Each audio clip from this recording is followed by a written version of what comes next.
$3,938 a month. That is the full 100% VA check for an adrenal or hormone disorder, and a gland smaller than a pea can earn it. Here is the part almost nobody files on. The VA doesn't pay you for the diagnosis. It pays you for the damage the hormones leave behind. So the real question is simple. Can you get VA disability for a hormone disorder like Addison's, Cushing's, or acromegaly? And what does it actually pay? Stay with me, because one of these is rated in a way you have never heard of. The VA literally counts your crises. This is Erica, and take the 2 glands one at a time. The adrenals sit on top of your kidneys and make cortisol, your stress hormone. The pituitary is the master switch at the base of your brain that tells the others what to do. Break either one, and the whole system downstream breaks with it. Leo here, and think of it like the electrical panel in a house. The pituitary is the main breaker. Trip it, and rooms you never touched go dark. That's why one tiny gland can wreck your thyroid, your adrenals, your energy, all at once. Big system, small switch. Wrong guess most people make? They assume rare means low paying. I'm Bella, and it's the opposite here. Cushing's and acromegaly can climb all the way to 100%, which in 2026 is $3,938.58 a month. Rare doesn't mean cheap. And Addison's has its own rule. Bella, say the strange part out loud. The VA counts your adrenal crises, literally counts them. 4 or more life-threatening crises in a year, and you're at 60%. It's the only rating I know that pays by how many times your body nearly shut down. And there's a second door most veterans never open. A blast or a head injury in service can damage the pituitary. The research on it is real, and it opens a secondary claim. We'll walk that whole path today. All of it lives in one place. The VA's rating schedule, section 4.119, the endocrine rulebook. Nothing today is opinion. It's the schedule, and we'll name the exact codes. Before the panel digs in, one question shows up under every one of these videos, and Bella pulled it. Bella, take it. Here it is, word for word. If my hormone disorder is controlled with a daily pill, does the VA still owe me anything? And the honest answer is often yes. Needing that pill to stay stable is itself a rateable level. We'll show you where. That's the whole game. Controlled is not the same as cured. And there's one exam near the end that can turn a real disorder into a flat 0 on paper, so stay for that. Everything we cover, plus the full conditions list and free tools to check your own case, lives at va.professorerica.com. Erica draws the 2 roads in.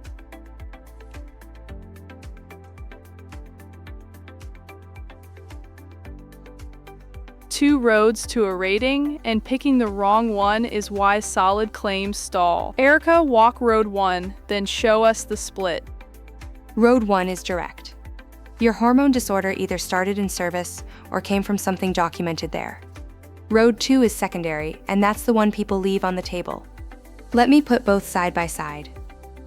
And the secondary road is where I'd put real money, because the science backs it. A blast wave or a head injury can crush the pituitary. The studies on combat veterans found 42% of blast concussion cases had hormone levels consistent with a damaged pituitary. Wait, run that again. So a TBI a veteran already gets paid for could be quietly causing an adrenal or hormone problem, and they'd never connect the two? Exactly that. The fatigue, the weight change, the low mood, they get blamed on PTSD or just getting older. Nobody checks the master switch. Erica, the mechanism, not the vibe. The mechanism is 38 CFR 3.310. A disability that is, quote, proximately due to or the result of a service-connected disease or injury shall be service-connected. So a service-connected TBI that damages the pituitary pulls the hormone failure in with it. Hold on, proximately due to. That phrase is carrying the whole claim, isn't it? It is, and it only means more likely than not your service caused it. Not proven past all doubt. That bar is lower than most veterans walk in fearing. And the number backs the door. In one follow-up, 31% of blast-injured veterans screened positive for pituitary hormone loss years later. That's not a fluke, that's a pattern. So both roads end in the same place. Evidence. Right, and that's the fair catch on my own pitch. The link doesn't grant itself. A doctor still has to write it down. Which one's actually easier to win, though? Depends on your file. If the disorder is already documented on active duty, direct is cleaner. If it showed up years later but you carry a rated TBI, secondary is often the stronger road because the cause is already service-connected. Same finish line, different starting block. 2 roads, 1 rule. You need the diagnosis and the link. Next, we walk the conditions because each one hides its rating in a different place. Real quick, because this next part matters to you. If any of this is helping, tap that like button, then hit subscribe and ring the bell so the next one finds you. Both are free and take about a second, but they tell the algorithm to show this to one more person who needs it.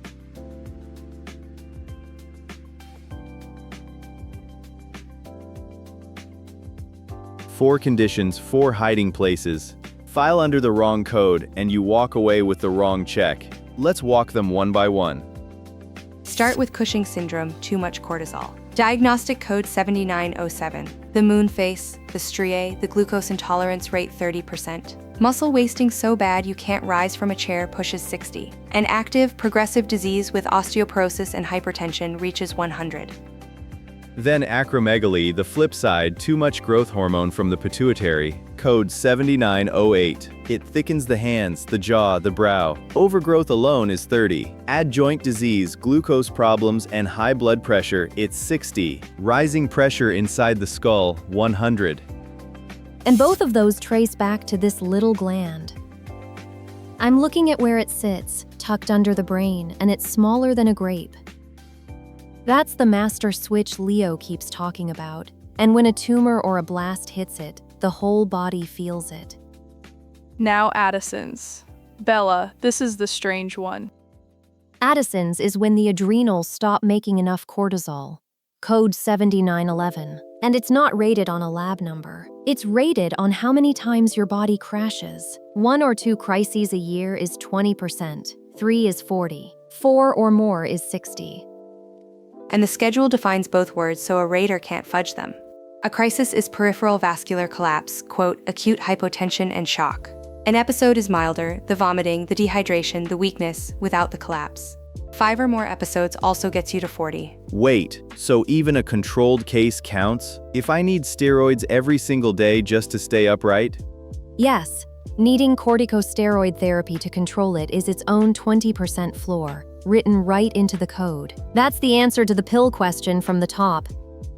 Then the pituitary conditions. Diabetes insipidus.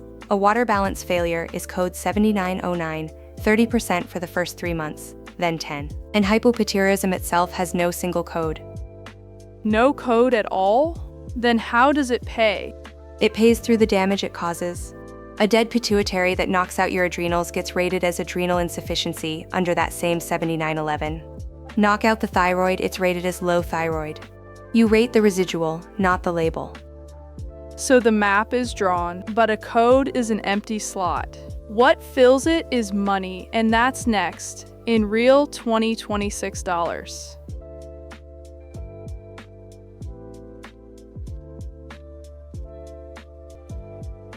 A code pays nothing, a percentage does. So let's turn Addison's into a real paycheck in this year's numbers. Meet Glenn, a 52-year-old Marine veteran already rated for a traumatic brain injury from a roadside blast. Years later, the fatigue got dangerous. Doctors found his pituitary had stopped signaling his adrenals and he'd landed in the ER twice in 1 year in full adrenal crisis. So he files secondary because the TBI is already service-connected. The blast is the cause the VA already pays for. That's the cleanest version of the road we drew. 2 crises in the year puts Glenn at 20%. In 2026, that's $356.66 a month for a veteran alone. That's the floor. Now his disease gets worse. 4 crises the next year. Bella, where does he land? 4 or more crises is 60%. That's $1,435.02 a month. Same veteran, same disease, worse year, and the check nearly quadruples. So the gap between 2 crises and 4 on the same condition is $1,078.36 every month. That is the whole ballgame. Run it across a year, and it stops being abstract. That's $12,940 every year riding on how carefully those crises got documented. And here's the honest mechanism. Glenn didn't earn more for suffering in the abstract. He earned it because each crisis was written down in an ER chart with a date. The number tracks the paper trail, nothing else. Which is exactly what a viewer pushed back on, and it's a fair shot. Here's their question. If my crises never got logged as crises, am I just stuck at the bottom rating forever? Not forever, but I won't pretend it's easy. You rebuild it. Pharmacy records showing steroid dose increases. Hospital notes, a statement from someone who was there. Honestly, Bella, you're right to push. The paper trail is the hard part, not the diagnosis. Worth it isn't always a yes, and we'll debate that head on at the end. But every one of these ratings runs through one appointment first, and we called in someone who knows it cold.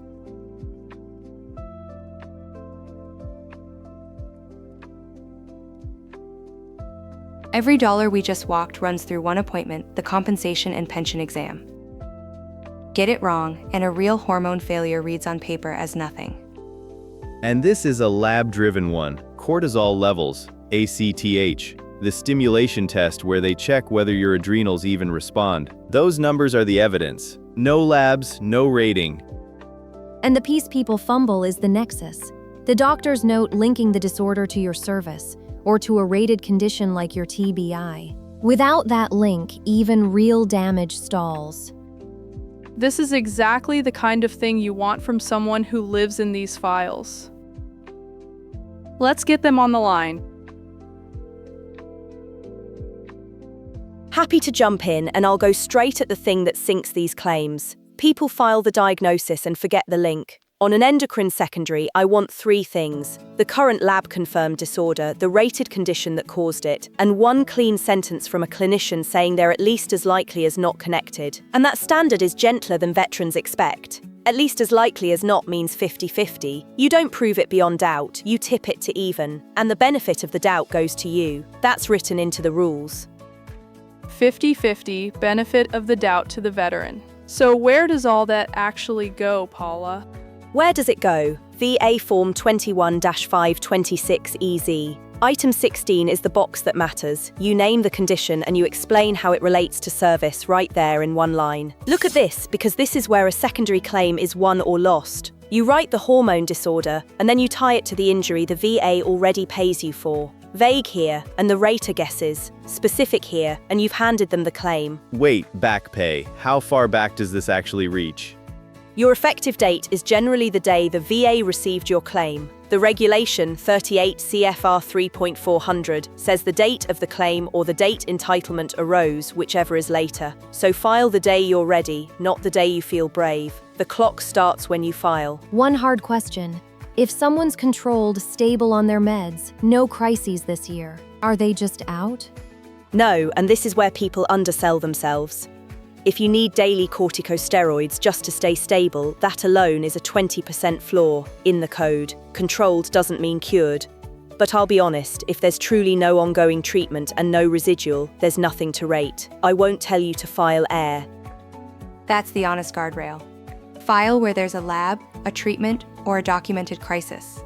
Don't file a number you can't back with paper. One last thing, then I'm off. Pull your own records first. If a doctor already charted a low cortisol or a steroid prescription, half your claim is already sitting in the file. Start there. Read your own file first. That's the part no pamphlet hands you. Paula, thank you. Which leaves the real fork. Is a controlled, quiet case even worth the fight? Let's settle it.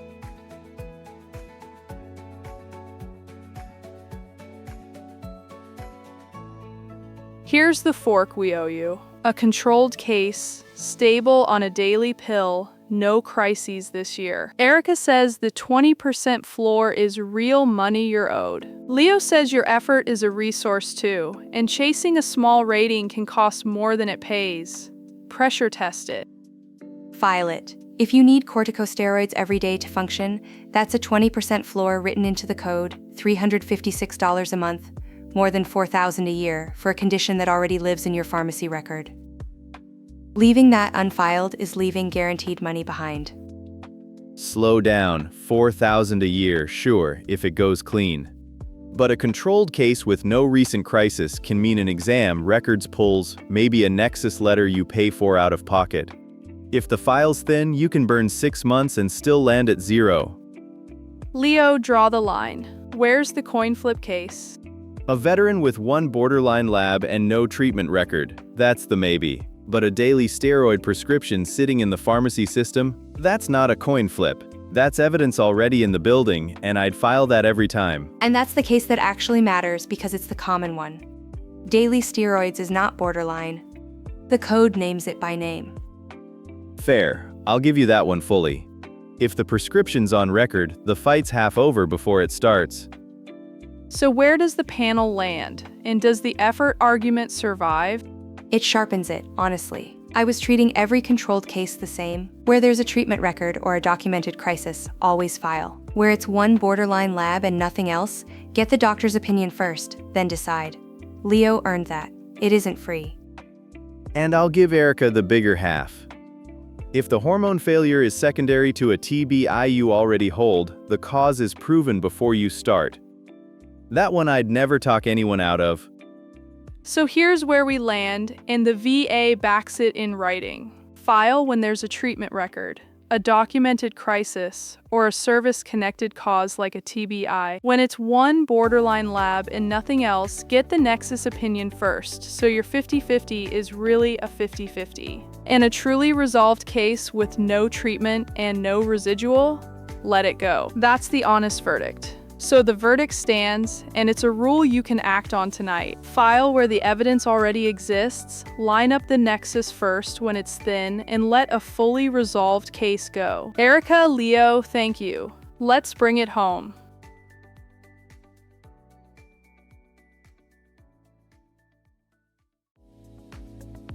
Here's the whole map in one line. 2 tiny glands, and when they fail, the VA rates the damage, not the diagnosis. 2 roads in, direct or secondary. 4 conditions. And 1 exam that turns your labs into a percentage. The piece I'd hold on to is the secondary road. A service-connected TBI that damaged your pituitary can carry the whole claim because the cause is already proven.